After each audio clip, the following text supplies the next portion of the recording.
तो देखो, कोई राजा थे, उन्होंने घोषणा की कि कोई बेशकीमती वस्तु मिल जाए तो उसका क्या करना चाहिए।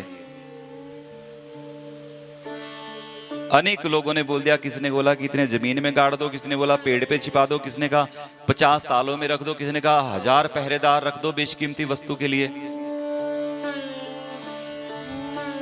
राजा को संतुष्टि नहीं हुई।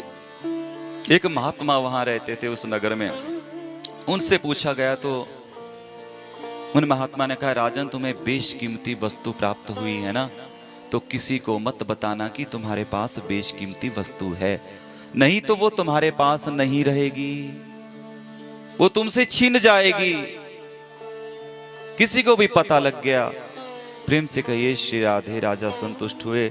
अगर तुम में जरा सी बेशकीमती वो भक्ति जागृत हुई है अंदर से, कृष्ण प्रेम थोड़ा जागृत हुआ है, तो उसे छुपा कर रखो। भगवान तुम्हें प्रमाण देने लगे हैं, स्वप्न में तुमसे बात करने लगे हैं, कहीं भी तुम्हें इशारा दे रहे हैं, भगवान तुमसे परिचय बढ़ा रहे हैं, तो उसे बताओ मत, उसे छिपा करके रखो, नहीं तो भगवान बंद कर देते हैं। फिर आज मुझे भगवान ने ऐसा बोला सपने में, आज भगवान ने ये लीला कर दी, कर देते हैं भगवान। किसी के भी मुख से कुछ भी बुलवा देते हैं कि भगवान ने बुलवाया। देखो कई बार हम गाड़ी में चले होते हैं तो बाल बाल बच गए ऐसा लगता है, यहां ब्रेक नहीं लगी होती तो गए थे, तो भगवान बचा लेते हैं। जब हम इन चर्चाओं को करते हैं, छुपाते नहीं हैं, तो भगवान फिर वो मेलजोल बंद कर देते हैं, ये तो ढिंढोरा पीट रहा है।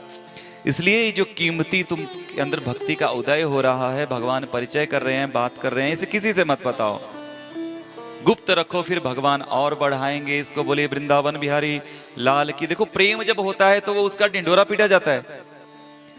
नए नए प्रेमी प्रेमिका प्रेम को छुपाते हैं, इसलिए भगवान की भक्ति भी प्रेम है। स्वात्वास्मिन् परम प्रेम रूपा, और कृष्ण वो अनमोल वस्तु है, इसे छिपा कर रखो कि तुम्हारे अंदर कृष्ण उदित हो रहे हैं, प्रकट हो रहे हैं, इसके छुपा कर रखो।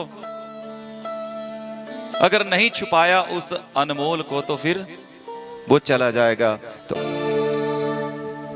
कितनी माला करते हो, क्या पढ़ते हो, क्या स्तोत्र करते हो, कितना जप करते हो, मैं तो कहता हूं टीका भी मत लगाओ, कोई भक्त हो तो। गोपनाथ साधना लोके धन्यो भवति तत्वतः, छोटा सा तिलक लगाओ कि ऐसा लगे कि भक्ति नहीं है। गोपनाथ साधना लोके धन्यो भवति तत्वतः, जितनी गुप्त साधना होगी उतनी ही अंदर से प्रत्यक्ष होगी। जितना बाहर से ड्रामा होगा, 10-10 मालाएं पहनोगे, पूरा माथा लीप लो, बड़ी बड़ी जटाएं रख लो, अंदर से परमात्मा नहीं होंगे, ये गारंटी है। बाहर से तुम्हें छुपाना पड़ेगा तभी अंदर से जागृत होंगे। बाहर ड्रामा बाहर रहा तो अंदर का ड्रामा खत्म हो जाएगा। बोले वृंदावन बिहारी लाल की जय हो।